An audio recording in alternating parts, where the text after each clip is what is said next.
Hello guys! So for today's video, pupuntahan natin yung mga namimigay ng pre-food today. So sa ibang state, tinatapon ito, pero dito, pinapamigay siya. So aagahan ko kasi marami ng tao doon later on at baka wala na tayong parkingan. Let's go!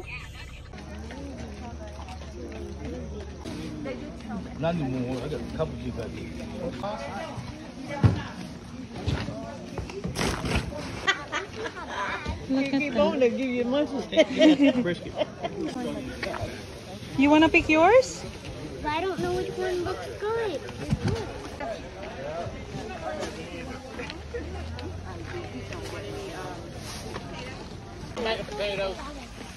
With my car. Nia, you gonna get some? Yeah. Okay. Water. Mom, water.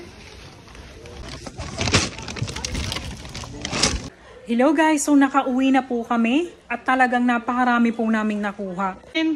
May may mga kamote, Pop-Tart. may tomatoes, may peppers, may watermelon, apples, at may mga bread din, tsaka cookies. Get some Band-Aids. Band-Aids? Alright. Oh, may potatoes. May malaking bag din tayo ng potatoes. Water. Oh. Ayan, lahat ang nakuha namin today. So, bumalik ako ngayon dito para kumuha ng yung mga natira ba. Kasi kapag may mga natira, talagang pinapamigay nila yan ng bongga. So, lahat na makikita nyo rito, ito yung mga natira. Kasi wala na masyadong tao, naubos na yung pila. Tapos may pa isa-isa, 2 tao nila nga natitira. Tapos eto pa yung natira, sobrang dami pa. Grabe. So, yung isang lalaki na nagpabantay dito, ang sabi sa akin, kumuha na ako ng isang box. Kasi marami yan eh. So, kapag hindi na ubos yan, ipamigay, sabi niya, masisira lang daw yan. So, kumuha ako ng isang box niyan. Ayan, yung mga tubig, talagang hinakot ko din yan. Naka-isang plastic ako ng tubig. Tapos yung mga peppers, sobrang dami din. Pero hindi na ako kumuha ng peppers kasi masyado nang marami. Halos hindi na magkakasya sa ref namin yan. So, yung mga tomatoes, ang gagawin ko, ikakanin ko yung tomatoes, ilalagay ko sa can, ilulutuin, lalagay sa can, tapos ipe-preserve mo para sa winter hindi na kami bibili. So ito na po yung nakuha ko ng second batch. Ayan, kumuha pa ako ng 2 plastic ng tubig. Ayan, dahil hindi naman nasisira ang tubig kaya nilubos-lubos ko na. Tapos potatoes, ayan, kumuha ako ng 2 pa nito. Tapos may artichoke na na frozen. Ayan, tapos may mga kamote pa akong nakuha.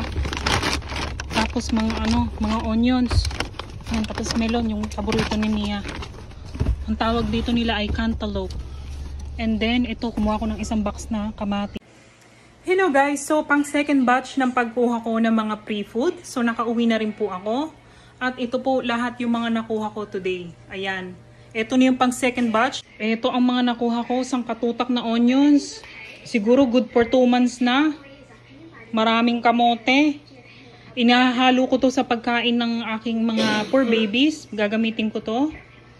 At ito yung paborito ni Nia, ang melon. At napakadaming kamatis. Isang box ng kamatis. At mga tubig. Ayan. Pre po natin siyang nakuha lahat today. At ito na ay pang second batch. Yung first batch na iligpit ko na rin.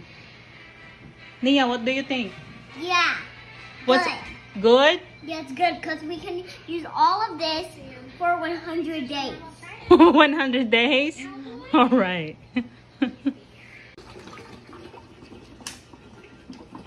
What you doing, Nia? Putting this in here. That's where we go on there.